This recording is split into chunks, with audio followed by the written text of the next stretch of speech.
So welcome to our webinar of the month for Singh-Ray filters. We are speaking tonight with Greg Miller about polarizing filters, why every photographer needs them. By way of introduction, Greg Miller photographs a wide range of subjects, from bold and colorful panoramas of dramatic elements of nature to intimate monochromatic artistic nudes with subtle textures and tones. Commercial assignments include projects ranging from the Adirondacks to Chilean Patagonia.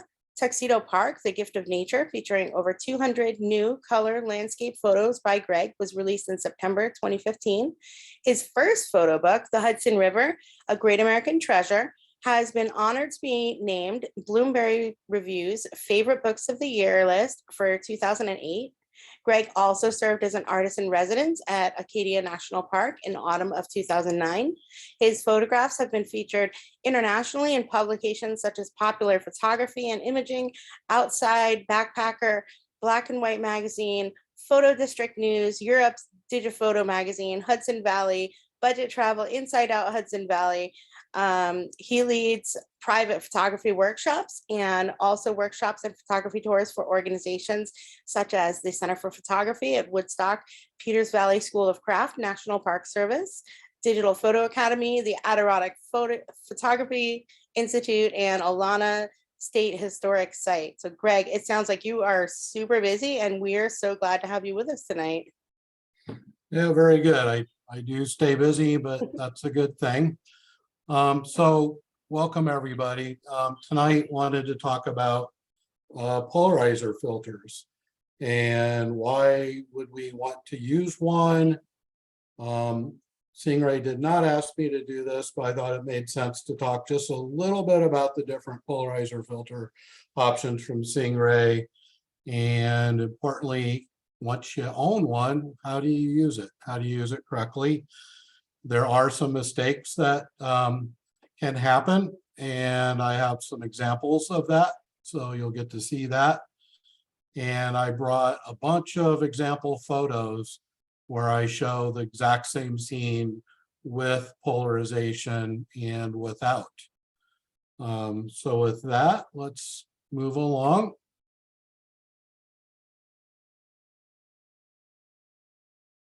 And there we go. So question, why should we use a polarizer? Polarizers can do several things. If you live in a humid area, particularly this time of year, or even in, say, the desert southwest of the US, where you get a lot of sand or fine sand particles in the air, you get haze. Polarizers can eliminate that. There's often scattered light where light's bouncing around from a variety of sources. We have reflection. Sometimes we want reflection, sometimes we don't. And a polarizing filter can reduce all of those. They can reduce haze, can reduce scattered light, can reduce reflections. And while it's doing that, it can increase contrast and increase color saturation, and also enhanced rainbows, which we'll talk about a little bit later. So, I think when most people think about polarizer filters, they think of enhancing the sky, which we have a photo here with a really nice sky in it. But for me, that's not the main reason I use a polarizer. And I do keep a polarizer on my two most used lenses all the time, or virtually all the time. And that's because as a landscape photographer, there's almost always foliage or other reflective things in the scene. And almost all foliage has at least a little bit of like a waxy sheen on the leaf, which reflects light. And if it's a gray overcast day, you're going to see a gray reflection off the foliage. If it's a blue sky day, you're going to get a blue reflection off the foliage, and that's going to diminish the green, or in the autumn, the nice yellows and reds and oranges. And so I keep a polarizer filter on my lenses as a rule and rarely take them off. And primarily that's for foliage and allow the reflection, if I choose not to want it, which is most of the time, to eliminate that reflection. So here's the same scene with the polarizer. I'm going to talk a lot tonight about with a polarizer and without. And when I say without the polarizer, it doesn't mean I'm taking the polarizer filter off. It means I'm rotating the polarizer so it has a minimum effect, which is pretty similar to not having a polarizer filter on at all.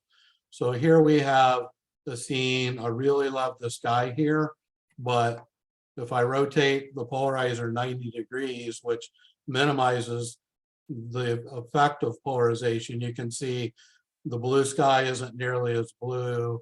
The difference in contrast between the blue sky and the white or slightly warm clouds is much different.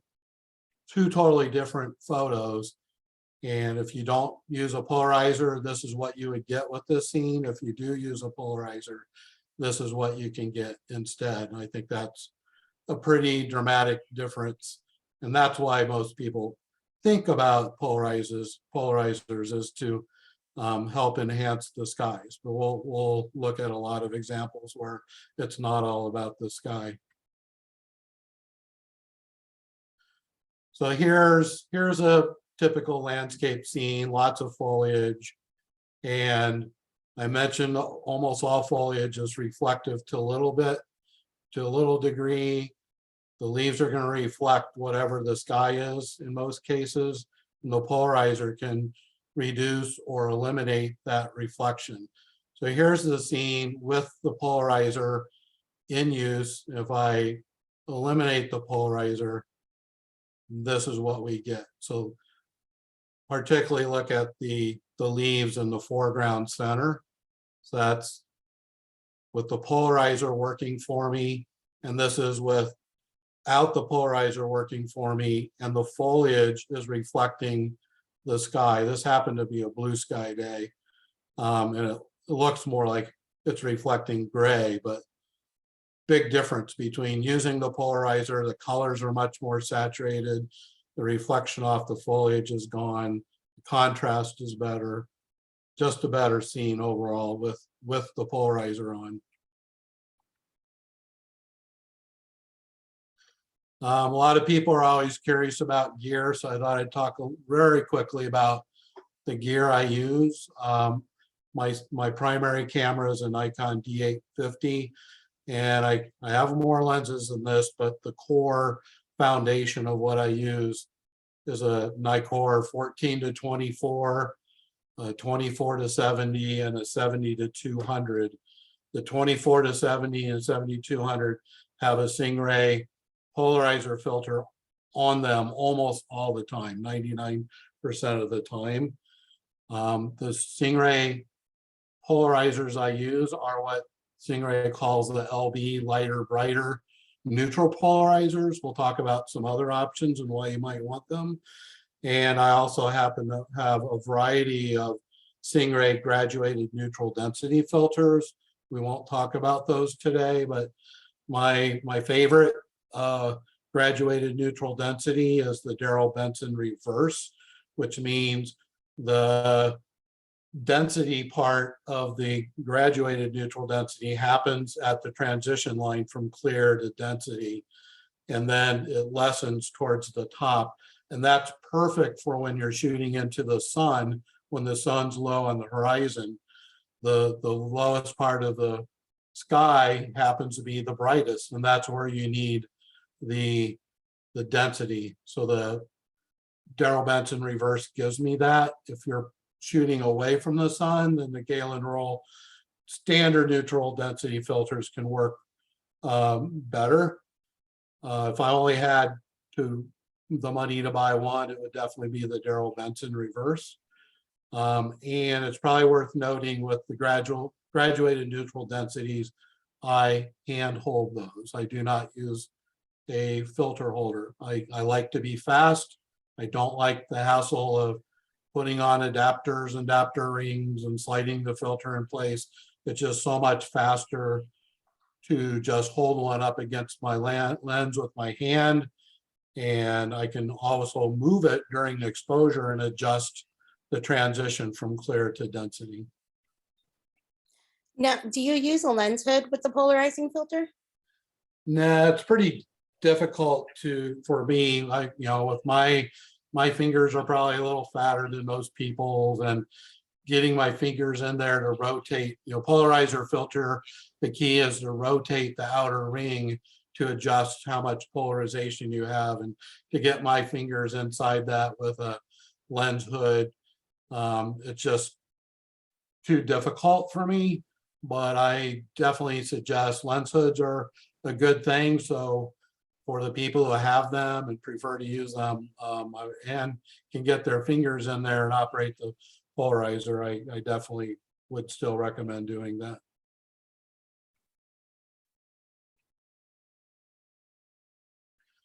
So I consider the polarizer filter the most important filter you can buy. And while we're looking at this, is the scene we're looking at is nighttime with the moon up in the sky. And just because the sun isn't up doesn't mean the polarizer stops working. The moon's pretty bright. It's one stop less bright than the sun. So if you need polarization during the day, you need it at night as well. So the reason I think the polarizer is really important, one of the key reasons is it's one of the few filters where you cannot reproduce the effect digitally. So we looked at the photo with the leaves reflecting the sky. The only way to get rid of that in post-production, whether it's Lightroom or Photoshop or any other tool, would be to clone in green leaves, and you're basically making it up at that point.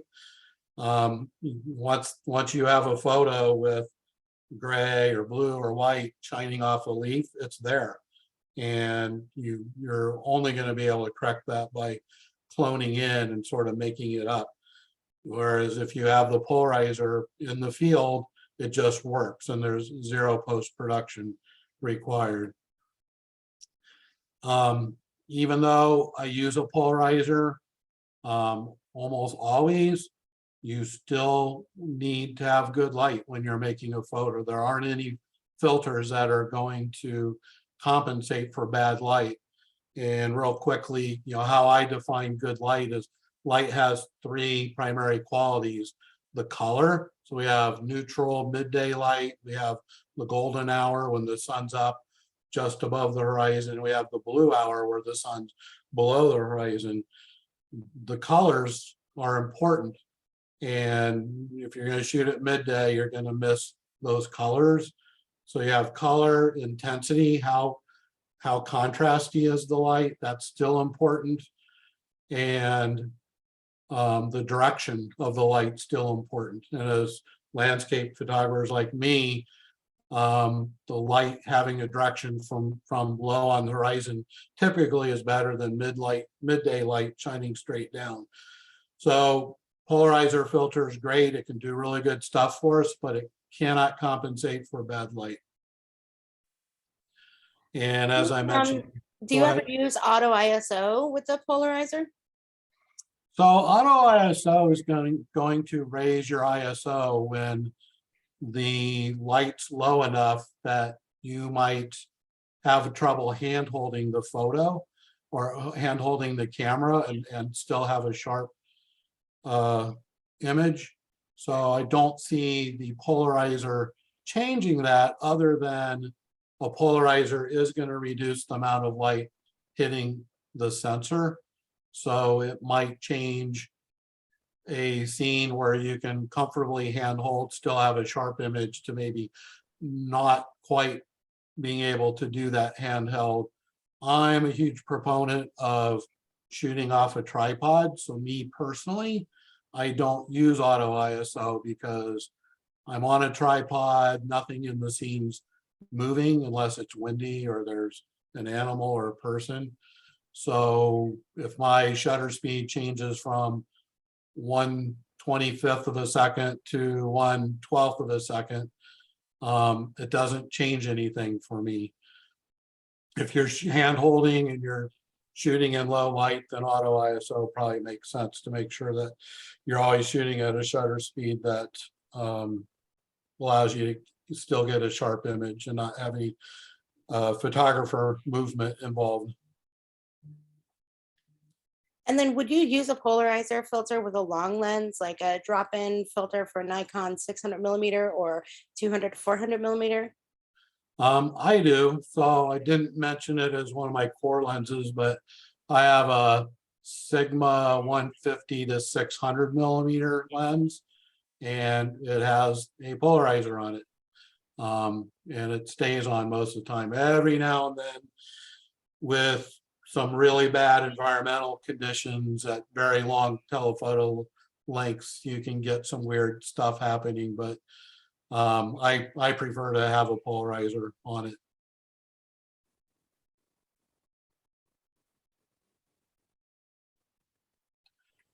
And as I mentioned before, on my 24 to 70 and 70 to 200 lenses, those are the two lenses I use probably close to 90% of the time. They have a Singh-Ray polarizer on them, and it rarely comes off. I'll talk about reasons I might take it off, but they're on there. And that's what I think gives me the best images. Well, and that's the beauty of the polarizer too. If you don't want the polarization, you turn it and you don't have the polarization. Absolutely. So we saw a couple examples of with and without polarization, and without really meant I rotated the filter so it had minimum effect. And I have about 20 images I'm going to show later with and without polarization. It's simply as fast as rotating the filter 90 degrees. And I find, so I want the polarizer on most of the time. There's almost always reflective things in the scene, particularly foliage, but there are many other things that are reflective. And I want control over whether I want the reflection to be there or I want to remove it. You know, think about wet rocks, they're reflective. Water is reflective. And sometimes I want the reflection, sometimes I don't. And I can control how much reflection I have simply by rotating the filter 90 degrees. And in the rare occasion that I don't want the polarizer on, it's way faster to just unscrew it and take it off than to not have it on and then really wish I had it, and then digging through my camera bag to find the polarizer and screw it on. And you know, if you're clumsy like me, it takes a few tries to get it screwed on, you know, with the threads just right and not cross-threaded. That takes time. And a lot of times in landscape photos, but even indoor photos, portraits, if you're using it, you can lose your image in a matter of seconds. So to me, it's a difference between getting the image and not getting the image. And it takes just a second or two to take it off, but it could take many seconds to find the filter. Even if it's in my pocket, I've got to reach in my pocket, pull it out, get it threaded on, then rotate it. So I just found for myself, it's just way better to keep it on. I almost always want it. In the rare cases where I don't, it's pretty fast to take it off. So by leaving your polarizer on all the time when you're not using it, does the extra glass degrade the image quality at all? Well, that's one of the reasons I really like Singh-Ray. It's one of the best brands in terms of image quality and glass quality. And yeah, any glass you put in front is going to do a little degradation, but I find the benefits I get from having a polarizer far outweigh any image degradation. And to be honest, in the real world, I can't think of a case where I'm editing a photo and think, oh, wow, my polarizer filter degraded the image quality because the glass wasn't good enough. It's never happened. And, you know, Singh-Ray filters are not the cheapest out there, but particularly with polarizers, a cheap filter is going to cause a lot of problems. So the good thing with Singh-Rays, yeah, they cost a little more, but you know, the quality of the glass in that filter is really good. And in a polarizer filter, I'm going to talk about how they're constructed. You have an extra element in the polarizer filter, which makes it even more important to use a high quality brand like Singh-Ray. And then someone asked, what's the difference between a circular and a linear polarizer? I'm going to put some links in the chat for you to see some examples of some polarizers and some examples of our ND filters, which I think is what he means by linear, the graduated filters. Yeah, so there is such a thing as a linear polarizer. Almost all quality polarizers you're going to buy today are circular polarizers. But in many years ago, before autofocus, auto exposure, linear polarizers were more common. But once autofocus and auto exposure came in, our cameras don't work with a linear polarizer. They only work with a circular polarizer. But that's been so many years that I can't think of anybody that intentionally is selling a linear polarizer, other than maybe if somebody's trying to get away with a quick one on eBay or someplace like that. So I don't worry about it anymore, because I'm almost 100% sure if you buy a polarizer from Singh-Ray, there's zero chance it's going to be a linear polarizer. You don't want one because your autofocus isn't going to work, but you're not going to get one from Singh-Ray.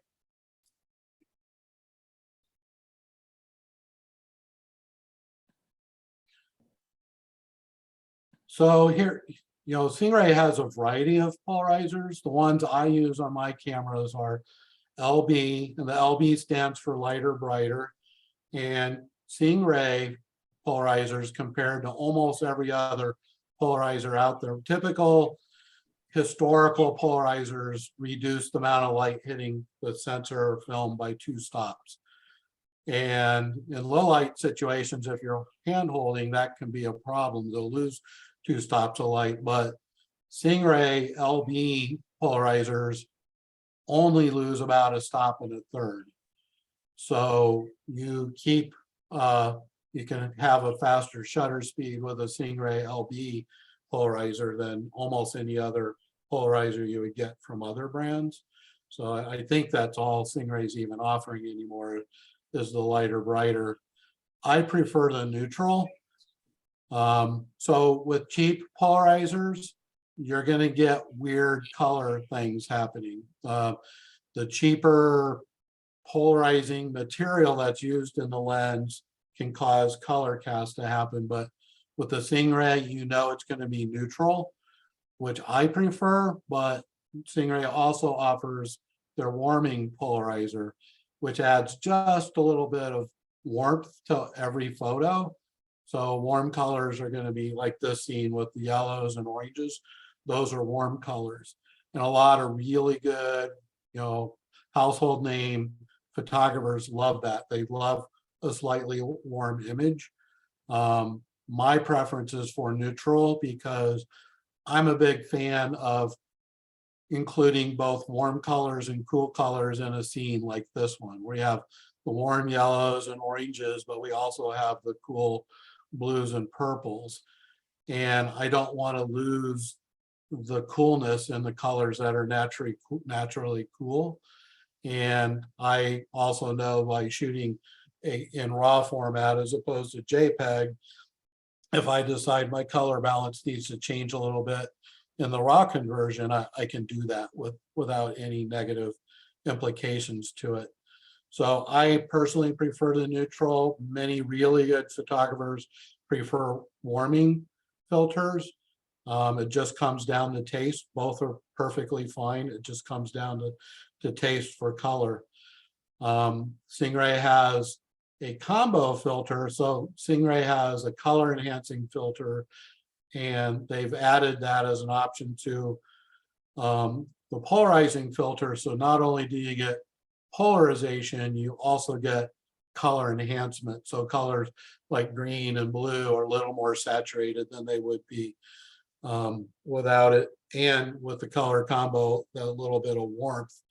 With the infused neutral polarizer, it has that enhance color saturation, but without the warmth. So pretty much whatever your personal taste is for warming or not warming, and in or not with a combination of a polarizer, you have those options. So they're basically giving you anything you might want.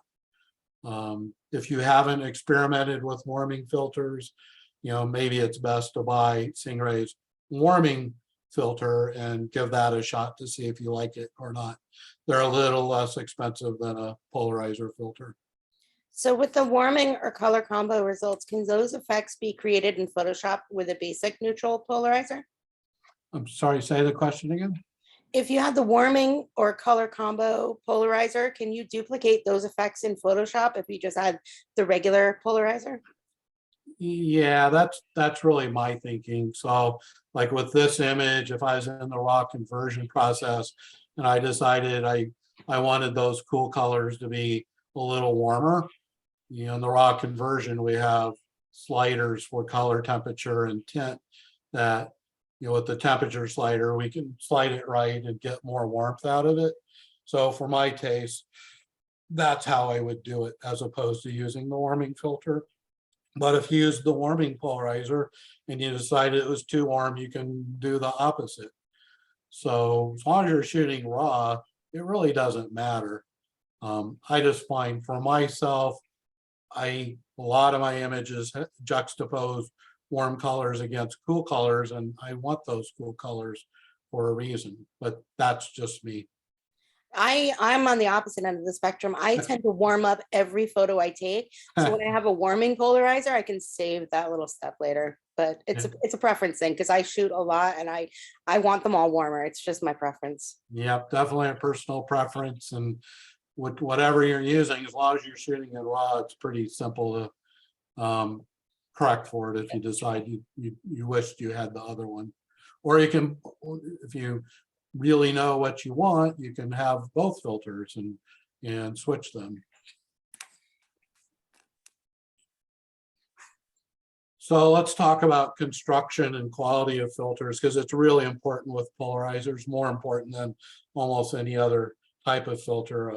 A good polarizing filter is difficult to manufacture well. It's the hardest one to make. And part of that is because there's really three elements to it. It's not just a piece of glass. There's two pieces of glass that sandwich what's called a polarizing foil. So you have this polarizing filter, which screens out light rays that are oriented in different directions. And you have to sandwich that between two pieces of glass. So if you start out with a cheap piece of polarizing filter, you're going to get color cast. You're going to get weird banding effects, particularly noticeable in the sky. If they aren't laminated well, they can delaminate. If it gets wet and it's not laminated, if the whole stack isn't laminated well together, water can get in between and cause problems. So polarizing filters cost more because they're more difficult to manufacture. And yes, you can buy a $30 polarizer filter, but you're going to get cheap elements. The manufacturing is going to be cheap, and you're going to end up with problems with color cast, problems with banding in the sky, and problems with getting moisture in between and having delamination problems. So I think, just like I think with tripods, you can buy a cheap tripod and then you're going to hate it, and then you're going to buy a more expensive tripod. Just don't waste your money on the cheap stuff, even however painful it is to spend a lot of money on a polarizer filter or a tripod. It's just cheaper in the long run to do it right in the first place. Pay money for a good one and you won't regret it. And regarding this, I have a little bit of a horror story. So Michelle mentioned my Tuxedo Park book, which I was shooting for a few years ago, and it was a particularly snowy winter here in the Hudson Valley where I live. And I typically walk around. I have my camera on a tripod. I shoot off a tripod 98% of the time. I walk around with the whole rig over my shoulder. The camera's still on the tripod's over my shoulder. I'm walking around. I was tromping through deep snow, getting images for my book. I get back to my car and I noticed my Singh-Ray polarizer filter was missing, wasn't on my lens anymore. Somehow I managed to lose it. And there's so much snow. I walked around for probably 20 minutes looking for it. I couldn't find it. And so I went home, I ordered a new one to replace it because I can't not have one.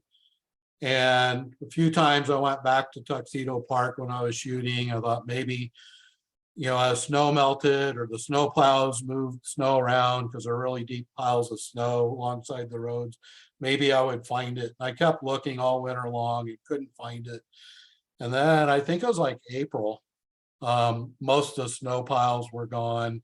And I went back to that spot. I looked and I found the polarizer, and it had been in one of the deep snow banks and it gradually melted off and finally exposed the filter. So the filter had been in there all winter because I lost it early winter.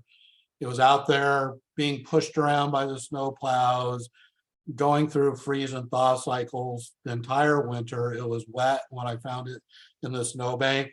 I took it home, dried it off, and guess what? It was still good as new. No way that would have happened with a cheaper filter. That's crazy. So, A couple of notes on manufacturing, because we've had a couple of questions too.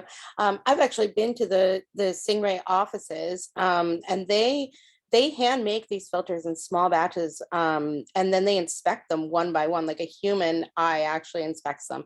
And so because of their size, someone had asked if we make a polarizer for a Nikon 180 to 400. It's not something that's on the website, but because of the way Singh-Ray manufactures their filters in small batches like that, if you need a one-off filter, give us a call, and chances are we can get it done for cheaper than you think. So that's something totally within Singh-Ray's capabilities. So definitely reach out for that. And then someone asked, how can you insure against buying a counterfeit Singh-Ray on the used market? So the current filters have the Singh-Ray name etched into the rings. If the filter is older than 2010, it would have been labeled, it wouldn't be etched. And if you are considering buying something from eBay or wherever, send us a picture of it and we can help you verify that that is in fact a real Singh-Ray filter. that's awesome.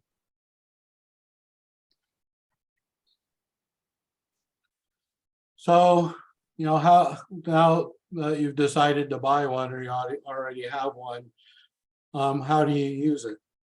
So for starters, I have what I call the thumb rule. And, I mentioned before quality of light, it's a little different if you're shooting in the middle of the day where the sun's overhead. But hopefully the landscape photographers out there are shooting in the good light towards the edges of the day. The sun's going to be low on the horizon. So if you point your index finger right at the sun and stick your thumb up at it, so it makes an L or 90 degree, the polarizer has most effect 90 degrees away from the direction of the sun. So now your thumb is at 90 degrees. So if you rotate your thumb to the left, so now it's pointing at the horizon, that spot on the horizon where the thumb's pointing at is going to be maximum polarization effect. If you rotate your thumb all the way back to the right, so it's now pointing at the horizon to the right of the sun, that's another place where you're going to have maximum polarization. So looking at the sun or directly away from the sun where the sun's behind you, you'll have minimum effect. Now, it doesn't mean there's no effect, because a lot of times we have scattered light. If it just rained and there's raindrops still in the air, you're looking at the sun, those raindrops are going to scatter the light, and the polarizer can help reduce that scattered light and bring out true colors. So really any kind of haze, even if you're looking at the sun, a polarizer can still help. It's just going to help the most at a 90 degree to the right or to the left of looking directly at the sun. There is an exception to that, which is rainbows.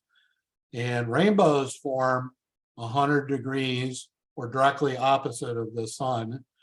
So if it's late in the day, sun's in the west, and it just rained and the sun comes out, you turn around and look to the east, that's where the rainbows are going to be. And a polarizer can enhance the colors, the saturation of the colors in the rainbow by eliminating the scattered light, which allows the actual rainbow to be revealed more fully. Or, not that you would want to do this, if you rotate the polarizer 90 degrees from where the rainbow looks the best, the rainbow is going to disappear. You can make that rainbow disappear or come very close to disappearing. So anytime there's a rainbow, even though the rainbow is not, it's 180 degrees, it should have the least effect. I use the polarizer to bring out the true colors of the rainbow, and it's going to look better than the rainbow looks to the naked eye. And a lot of times what you don't even know with the naked eye is there's a double rainbow. You can see the primary rainbow, you can't see the second rainbow, but by using your polarizer and enhancing the colors of the rainbow, you're going to see both, and you might not see it with the naked eye. So to use the polarizer, once you screw it onto your lens, you simply rotate the polarizer, and looking through the viewfinder, you're going to be able to see reflections go away, and then rotate some more, you'll see the reflections come back. You don't even have to put the polarizer on your lens. If you're just wondering if the polarizer is going to help you in a specific scene, you can hold the polarizer up in front of your eye, look through the polarizing filter and rotate it with your hand, and you'll be able to see the effect of the polarizer. And if you see that it's helping, then you can screw it onto the lens and use it. But again, for me, the polarizer almost always helps, even if just a little. So I just keep it on. And then when I have my composition in place, I rotate the polarizing filter to see what effect it has and where I like it the most. Sometimes I want a reflection, sometimes I don't. And just by rotating the filter, I can achieve either one. We had a tip from the audience. Always turn it clockwise. I lost mine in a canyon when I accidentally went the other direction and unscrewed it accidentally. So yeah, very, very good start tip. clockwise. Very good tip. So when you're looking through the viewfinder, if you're holding the polarizer in your hand and just looking through it, look for the reflections, look for contrast to increase or decrease, watch for haze to disappear, or appear, and optimize it to what looks best to you. And with all of those reflections, contrast, haze, they can all be good for your photo, they can all be bad. It depends on what you're shooting and what you like. And with the polarizer on, you can achieve any look that you're looking for. Now, this is really important because our cameras do not see the way the human eye sees. And what typically happens is you can look, this problem goes away with a mirrorless camera where you're actually looking at a LCD screen, whereas with a traditional DSLR or SLR camera, you're looking through an optical viewfinder. When you're looking through an optical viewfinder, what you see is not what the camera is going to give you with the polarizer filter. Typically, you end up with more polarization than what your human eye sees. And it takes a little time to get used to that and get a feel for it. But always, if you just make your photo or go to live view, show the image on your LCD screen, you can see the actual effect of the photo.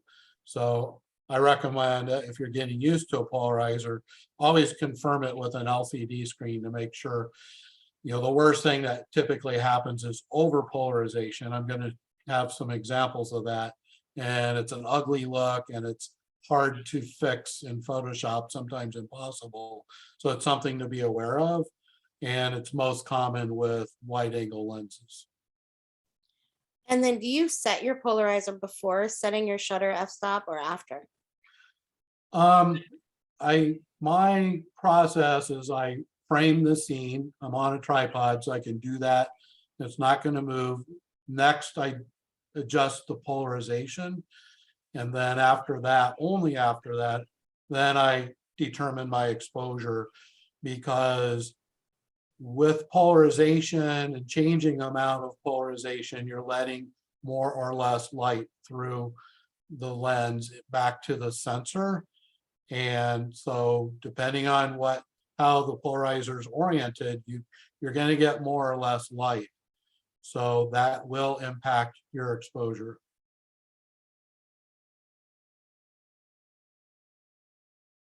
So let's talk about the most common mistakes made by having a polarizer on.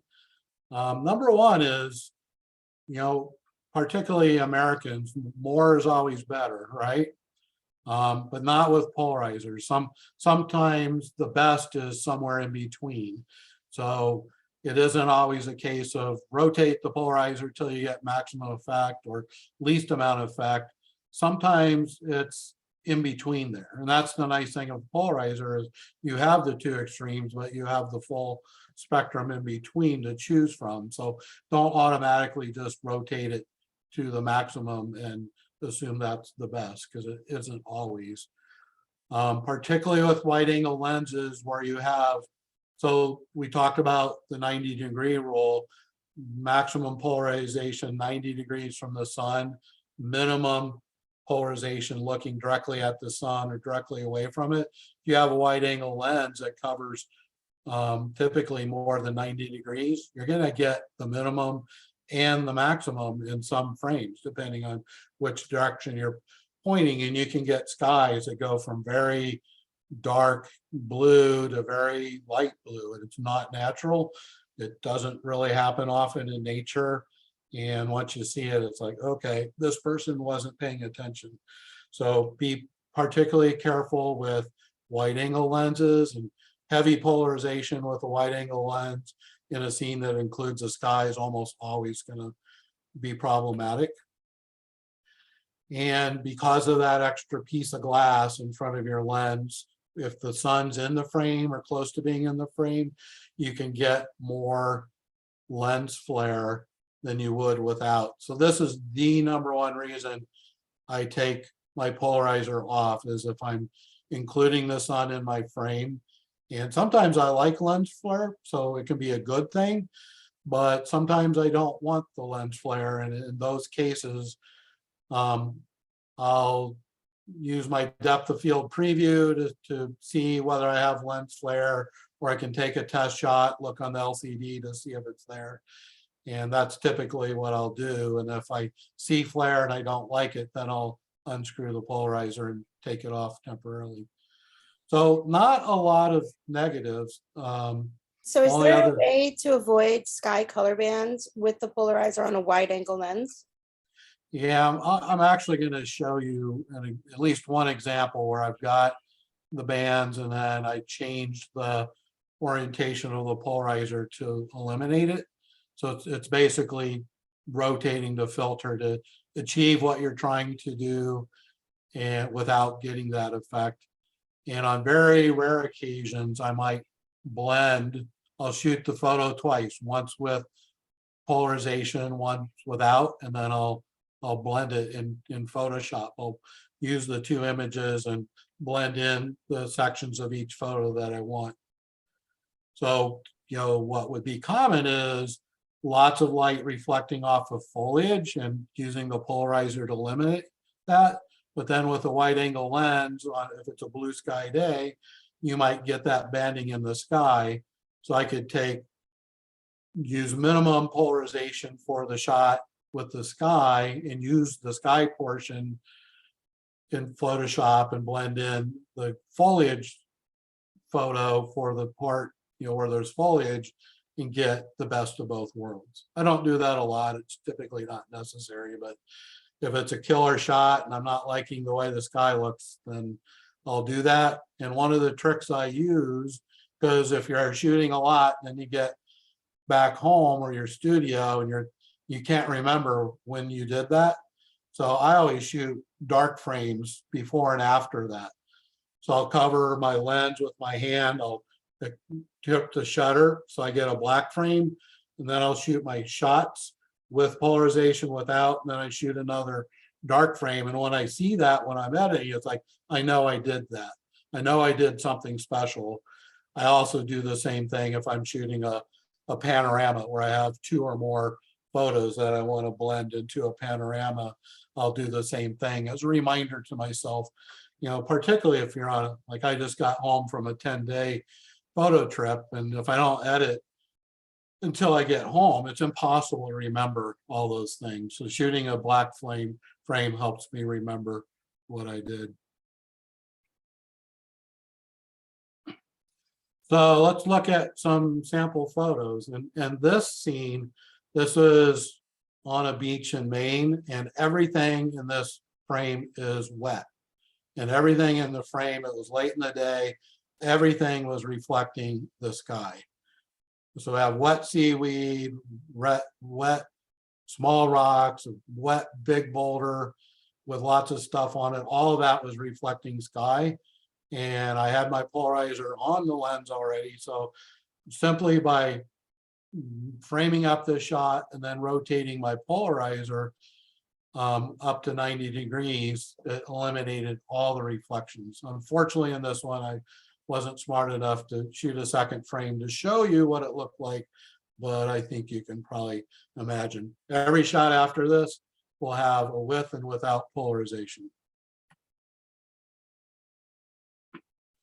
So even in fog, polarizer filters can help, because fog is just water droplets in the air. And what happens when sunlight hits water droplets? It starts scattering light everywhere. So foggy scenes have scattered light. The scene can look like it has a color cast, but I'm going to show you, this is the shot with polarization. Here's the shot without. Two very different looks to this. And you might prefer one over the other, but having the polarizer gives you the option to use either of these scenes. I think they're both useful and could work for certain scenarios, but notice this scene, the greens are much cooler. In this scene, the greens are really washed out from more of the fog showing through. So the color changes, the amount of fog that you see changes. Very different look depending on how the polarizer is oriented. Here's a scene from Venice, Italy. And so we have, this will be a little subtle in spots, but clearly we have a reflection on the canal, but there's also reflections off the stucco parts of the building. There's reflections off the brick buildings. This happens to be with polarization. So those reflections, I'm sorry, this is without. Here's with polarization. Notice the water at the bottom. We eliminate a lot of that. So Venice, the actual watercolor is green. So if your intention is to show the true watercolor, then the polarizer makes sense. Or if your intention is to show the beautiful reflections of the sky and the cloud, then minimizing polarization makes sense. Either is right. And if you don't know when you're shooting, especially with digital, since it doesn't cost anything to shoot extra frames, shoot it both ways. And you don't have to decide when you're shooting. A lot of times, if I'm not sure, I'll shoot it both ways. And then I decide later when I have the luxury of sitting in my studio and mulling it over, and I don't have the pressure of being there. But even look at the brick building on the left. It's a little subtle, but there's clearly a difference between how much light's reflecting off the brick and the color of the brick and the contrast between the colors on the brick. Also notice the boat covers because they're reflecting light, particularly the boat on the right with the brown cover. There, it's a little subtle, but you can see, you can control how much reflection of the boat cover happens. Doesn't have to be landscape. So in Venice, I was photographing architecture too.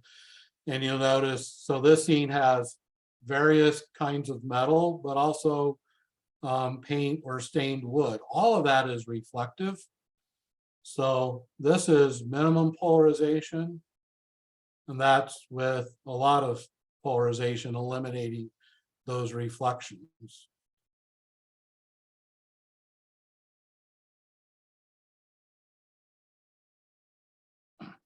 I'll show a few of these. So here we have a metallic figurine. And a lot of times you'll hear that polarizers don't work on reflections off of metal. It's not quite true. And if you notice where the reflection is, it moves. So with polarization, you see more reflection sort of on the sides of the figure, where without it, it's more centered. But also look at the paint on the door. So I can eliminate the reflection, I can include the reflection, and I could choose either one. What's important to know is that you are in control of that. And here's the last one. This one shows more. So I eliminated most reflection off the metal figurine in the middle, but notice without it. So we get more reflection and the reflection moves. So in this one, we get right in the center of the figure in the forehead, we get blue from the door. Whoops. But, all right, technical difficulties here. I'm not going to get to show that, but I'm going to try it one more time. There we go. See the blue in the forehead, and then it goes away for the most part, just depending on the orientation of the polarizer. So here again, we can control how much reflection we see, particularly on the water. So I can reveal the green water of the canal, or I can reveal the reflections. It's my choice.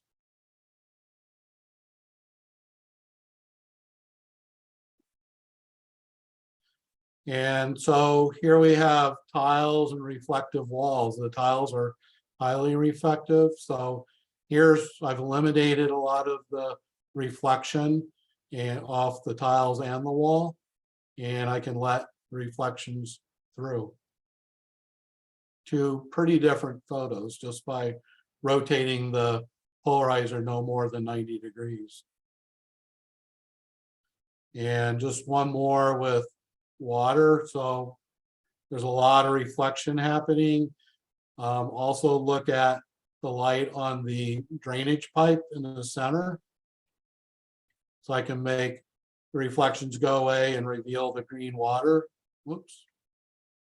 Sorry. Or I can choose to keep the reflections and hide the water. But notice again, the drain pipe, very different look just by rotating the polarizer. And here's reflections on the water, but also the lily pads. Notice the lily pads are very green and true to life color, but they're very reflective because they're wet. So without polarization, I get more reflection on the water, but look at the difference in the lily pads. It's quite dramatic.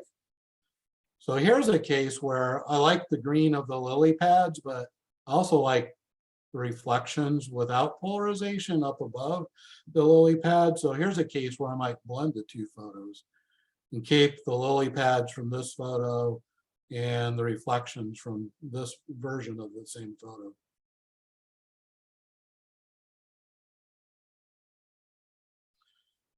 So now we're in California. This is Alabama Hills. Here's a sky shot. And also, so you'll notice the sky changes, but notice the arch on the left and the color saturation that changes when I change polarization. So the sky's very obviously changing. The color of the sky is changing. Whoops. But also notice the arch, the orangish color of the arch. It's much more saturated with eliminating the reflection by using the polarizer.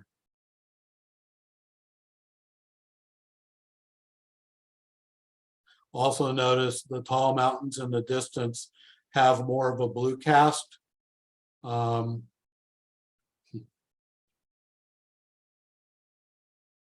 when I polarize and remove the reflection and the haze, the mountains are more true to their true color, as opposed to without. They have a bluish cast from the skylight.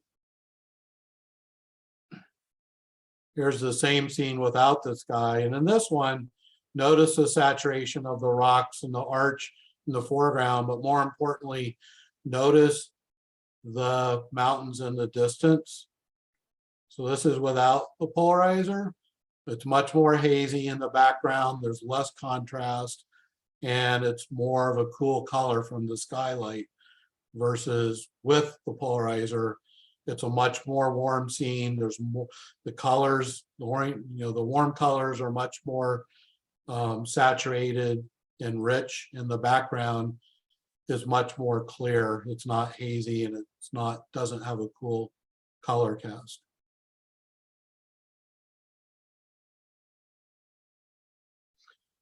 Even just sky shots. So this is with polarization and without polarization, simply by rotating the polarizing filter 90 degrees. This is maximum polarization and minimum polarization. You might like either shot, but again, it's your choice.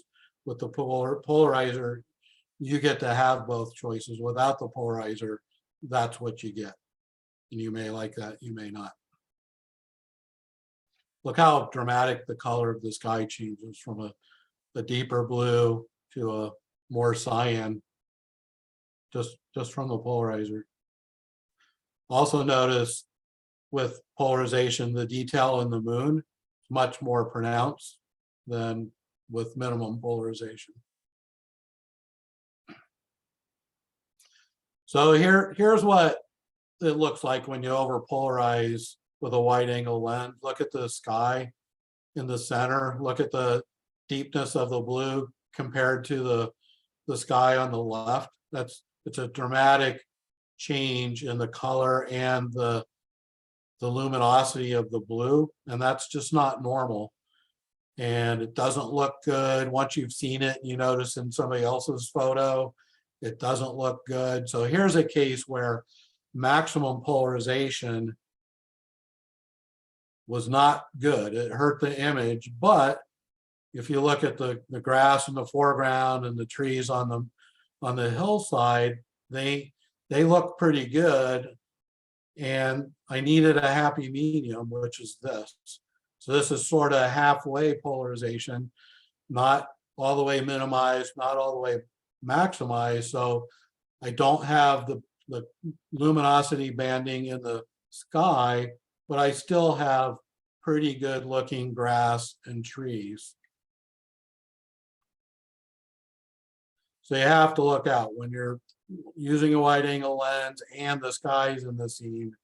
You need to be very careful about not doing the over polarization. And here's where it can look perfectly fine through an optical viewfinder. Then you look on the LCD screen and it looks awful like this. So here's the scene. We have sky, we have ocean, and we have paint and painted wood, all reflective. And I'm sort of giving you both extremes here. So this is with maximum polarization. We're eliminating reflections to the highest degree here. And then minimum polarization. So it's most noticeable because you can see the sun's almost in the frame on the left, where we don't have a lot of polarization happening there. That's where it's going to be minimum. But notice the shutters on the building. Quite a bit of difference. And again, you might prefer one over the other. It doesn't really matter, but you have the choice when you use a polarizer. You can experiment. You don't have a polarizer, then you're going to get one option. And here we are at Anza-Borrega State Park in California, Southern California. And this is without polarization. Notice the mountains in the background have a blue color cast. There's very low contrast back there. The little butte down in the bottom left, not a lot of contrast, but with polarization, we get really rich, warm colors, more contrast, less haze, the blue skylight's eliminated. And again, you might like one version over the other, but with the polarizer, you get to choose. You get to choose. Without a polarizer, you're stuck with that. And you may or may not like that.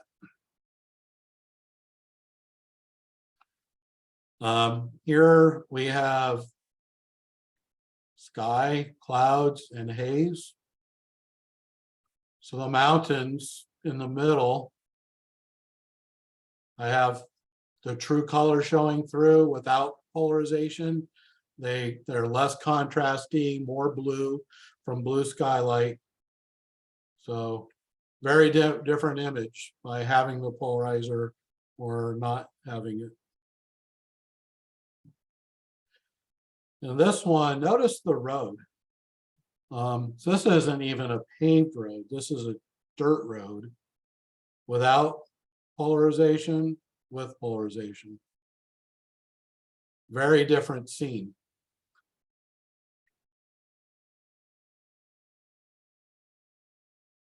If it's asphalt, then the change is even more dramatic. Asphalt's very reflective, especially if after rain. And a lot of times a real deep, rich black asphalt road really looks nice. And you're just not going to get that without a polarizer. Another case, less contrast, more blue, the farther out. So we can choose to have warm, deep, rich, saturated colors with contrast or less contrast and more skylight and more haze.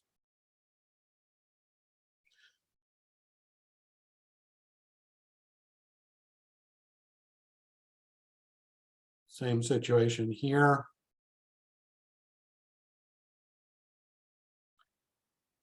I think this is the last one. So again, look at the haze without. We've got haze, we've got blue skylight. More contrast, warmer with the polarizer. All right, so I'm open to questions at this point. I've got a few I've been holding on to. I just want to do a little bit of plug with my social media here. I'm working on my 4th book being published on Venice, Italy. And I'm talking with a specific publisher right now. So as with any photo book these days, it's almost always the case where the photographer is asked to help finance the printing of the book by pre-selling books. So at some point on my social media, I'm going to start asking for help from everybody to pre-purchase books. So if you're at all interested in some really cool photos of Venice, Italy, then appreciate it if you make a note of my social media pages and keep an eye on it and pitch over. I'm ready for questions. All right. Someone asked early on, is the Sigma 150 to 600 sharp? I found it to be a really, really good lens. I have the sport version, which is more expensive, built a little better, performs a little better than the other version. which I forget the name of it, starts with a C, but I found it to be quite a good lens. I bought it for one of my books where I needed to shoot wildlife, especially eagles, and it did the job. And then two related questions. Would you combine a polarizer with an ND graduated filter, or should you remove it when you use those? Perfectly fine to combine them. So the normal configuration is to have the polarizer on closest to the lens, attached to the lens, and then use the graduated neutral density. So in my case, the polarizer is already on. I'll hand hold the graduated neutral density in front of the polarizer and adjust it. And so I do that a lot. The only time that's particularly when the GNDs and the polarizer are both a real good quality filter like Singh-Ray, and that's what I use. I don't end up with any problems. If they're lower quality, then the more cheap pieces of glass you get in front of your lens, the worse. I think for me, the only potential problem would be if the sun's in the frame, then adding a GND and a polarizer certainly multiplies the odds of getting flare, which might be good, might not be good, but be aware of it. It's just good to be aware of it, but perfectly acceptable to do that. And what size graduated ND filters do you prefer?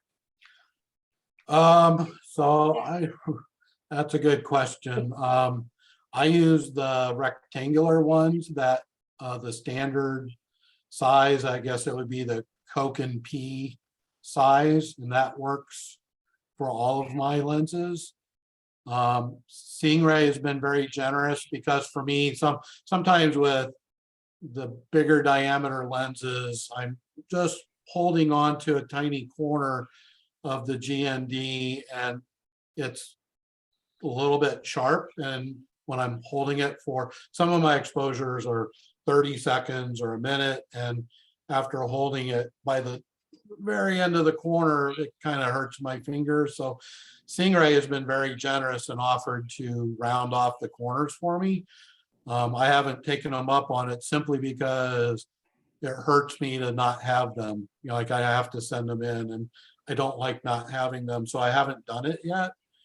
But the Coke and P size, which I'm pretty sure is the normal size that you'll see on this Singh-Ray side, or work for me.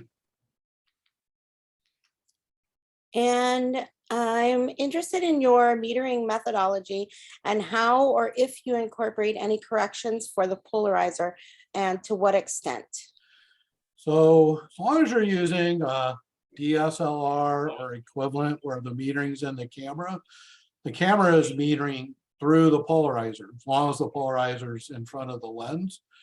So there's really no adjustment for that. If you're shooting large format or medium format, we're using a handheld meter, then you would need to adjust for that. So with Singh-Ray LB polarizer, they remove about 1 1/3 stop of light. So you would need to adjust for that. Since I sold off that kind of gear, I'm strictly using DSLRs. I don't adjust at all. There's no reason for, but I will comment that our meters look at the entire scene and want the scene to average out to a medium gray. And when I'm shooting at sunrise or sunset and it's dark, the scene is darker than a medium gray. So, or if it's sunset and most of the frame is sky, which is pretty bright, that's brighter than a medium gray.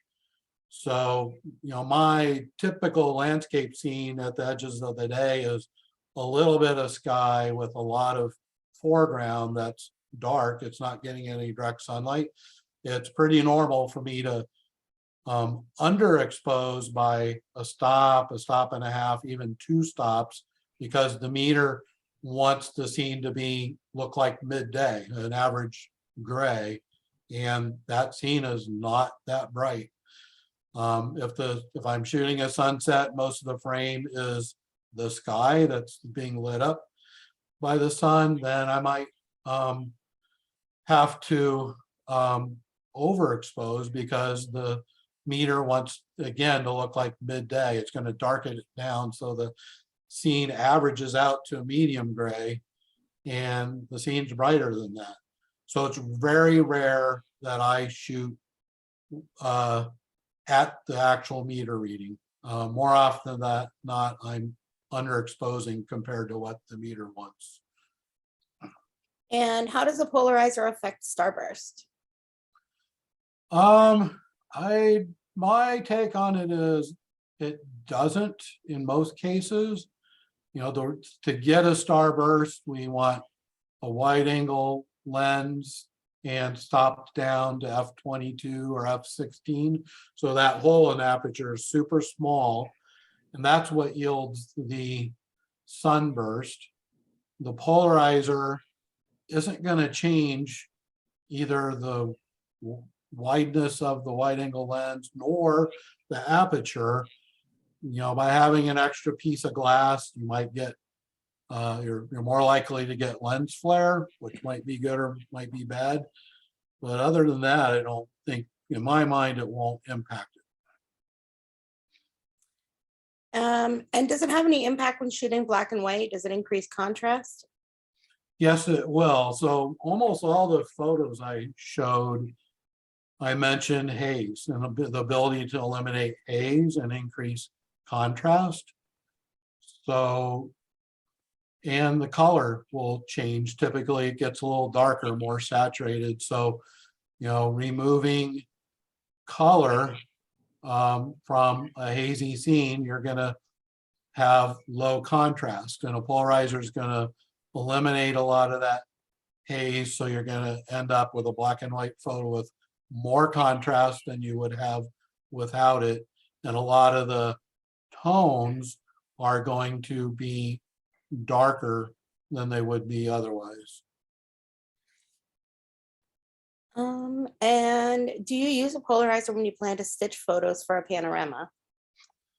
I do, and the reason for that is I do a lot of panoramas, and what really drew me to that is the fact that, let's say you have a mountain range. The mountains are always the furthest thing in the scene, and with a wide angle lens, things that are further away get diminished. And you know, if the photo is about the mountain range, then why would I want to diminish it? And by shooting multiple frames with a telephoto lens, we can maintain the majesty of those mountains, but the breadth of the scene is typically narrower and therefore has less risk of having that luminosity banding in the sky, but it's still certainly possible. So I always will look for that and typically not use full polarization. Maybe I'll use somewhere around half polarization, maybe a little less. And then I always verify on the LCD screen to make sure I'm not seeing that, because that is a real pain. If it happens and it's a shot you really want to keep, to fix that in Photoshop can be really, really, really hard. So, you know, if I'm at 200 millimeters and shooting a 3-frame panorama, it's probably not going to be a problem. But if I'm more like at 70 millimeters and shooting a 10-shot panorama, then yeah, that wide angle problem can still manifest itself. And then how did you stay so sharp on the moon image at 1/6 of a second? And can you achieve that polarized look with adding contrast in post-production?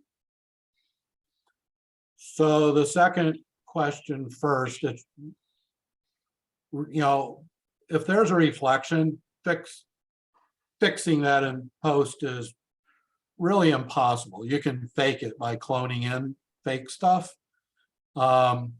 Yes, you can always add contrast, but you know, the thing with say you're adding contrast with a curve, the more you increase contrast with a curve or a levels layer or a contrast slider, you're also going to increase perceived saturation, and you're going to change the hues a little bit.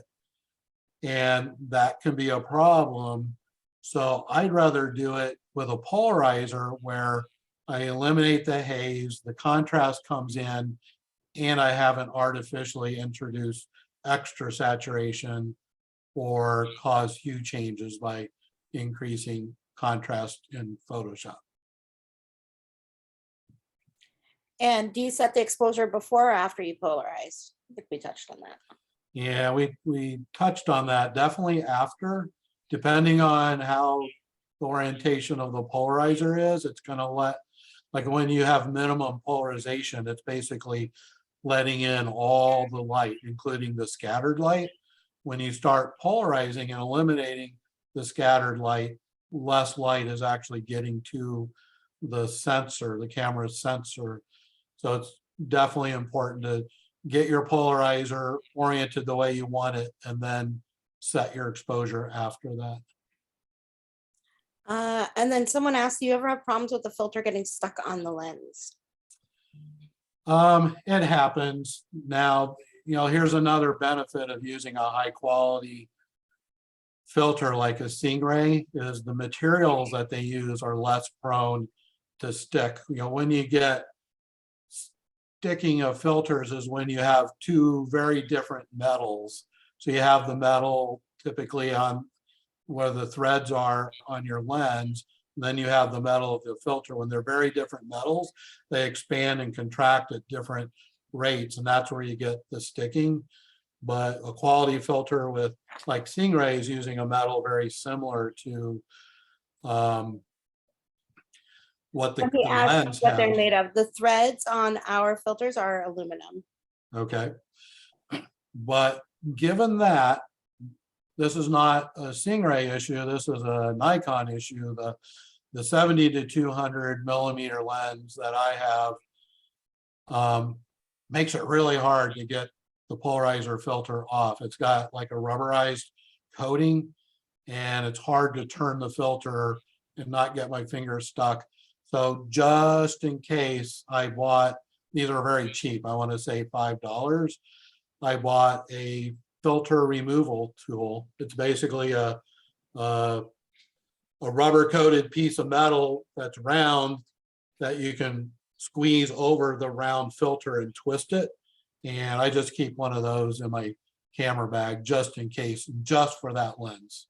I think One of our it's just, past presenters says he actually keeps a rubber band in his bag for the same reason. that can work too. I've had rubber bands don't age very well. In my No, experience, that's true. when I needed one, it was rotten and broke. So I did that for a long time, and then I bit the bullet and spent $5 on a filter removal wrench. And do you have any experience with the warming polarizer?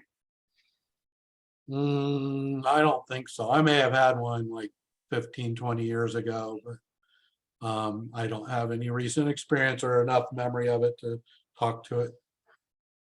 And have you ever tried the blue and gold combo? I did, and I think where that's most useful is shooting in the middle of the day. And I don't do that because going back to the three qualities of light, color, intensity, and direction. Direction is just not good for most of the scenes I want to shoot in the middle of the day, and that's where the blue and gold polarizer is at its best. So if you're somebody that wants to extend the hours you can shoot into the middle of the day, then it's probably a really good option, but it just wasn't. It's a personal taste thing. It wasn't well, I owned one, and I probably still have one in a drawer somewhere, but it's just not of interest to me personally. But that's why Stingray makes them, because we're all different and some people love them. I think Tony Sweet really loves his. And then will a polarizer work with an IR filter? Ew, good question. I'm certainly no expert on infrared. So my guess is it should work just as well, but I'm sure there's going to be an infrared expert out there that says, no, it won't. So I don't know. And do you ever use step-up rings with the filter? I think that's a great way to go when you have a limited budget, but you want it.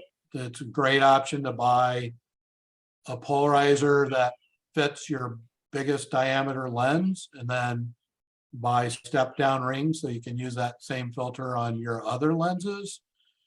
For me personally, since I just want a polarizer on my lenses all the time, I have, so the Sigma 150 to 600 has a huge front element. So I have a dedicated polarizer for that, and I have a dedicated polarizer for my other lens. I just spent the money. It's like when I'm out on assignment, I don't have the luxury of missing a shot.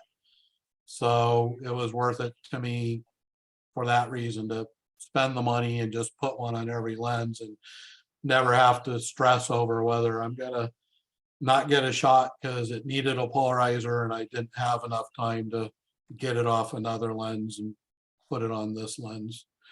But certainly most of us have budget constraints, and these are not the cheapest things that we can buy. So I certainly think it makes a lot of sense for people who can only afford one, buy one for your biggest lens, and the step down rings are pretty inexpensive, and that allows that one filter to work on all your filters. Well, I forgot to mention that Singh-Ray also makes regular mount and thin mount polarizers. So for my 24 to 70 lens, I use the thin mount because there's less chance of the filter thread sticking out and vignetting wide angle shots. So I have a thin mount on that. I have a regular mount on my 70 to 200. So is there any way to avoid, what do you do with like a wide lens when it shows the filter in the corners of the pic? Is there anything you can do? So a couple options. Go with Singh-Ray's thin mount, generally is going to work. But the other option is to buy a polarizer one step bigger. So let's say your lens has a 77 millimeter front or filter ring. You could buy an 82 millimeter polarizer and then get an 82 millimeter to 77 millimeter step down ring. And that's certainly going to eliminate the vignetting where the filter shows up in the corners. And then do you want to explain the difference between standard thin P sprocket and Z-Pro sprocket? So standard and thin both screw in directly to the front of the lens using the lens's filter threads. The thin mount is the better option in my mind for wide angle lenses. It has less chance. I don't think I've ever, well, using the thin mount, I've never had vignetting where the corners of the frame shows the filter or is darkened because of the filter being there. So certainly for me, I could use a thin mount for all my lenses because I don't screw any other lenses in. I really only use two filters, polarizer and the graduated neutral density. I hand hold the graduated neutral density. So if you're gonna want to screw multiple filters onto each other, then using the regular works, but every filter you add is going to increase the chances of vignetting in the corners. The Z sprockets are designed to go into a filter system as opposed to screwing the filter onto the lens. You're going to screw a filter system adapter onto the lens and then put the filter into the filter system, like a Coke and P or a Lee filter system. I don't use those, so I couldn't tell you the difference between a Z sprocket or another type, but they're there to be used in a specific filter holding system like a Coke and P. or Coke and Z. All right. I think that's it for our questions tonight. I want to thank you so much for presenting for us tonight. I want to thank everybody who joined us. Definitely check out Greg's Instagram and Facebook and stay posted there for information about his new book. And we'll get a copy of this recording out to everyone tonight. So thanks again, Greg. Thanks, Michelle. My pleasure.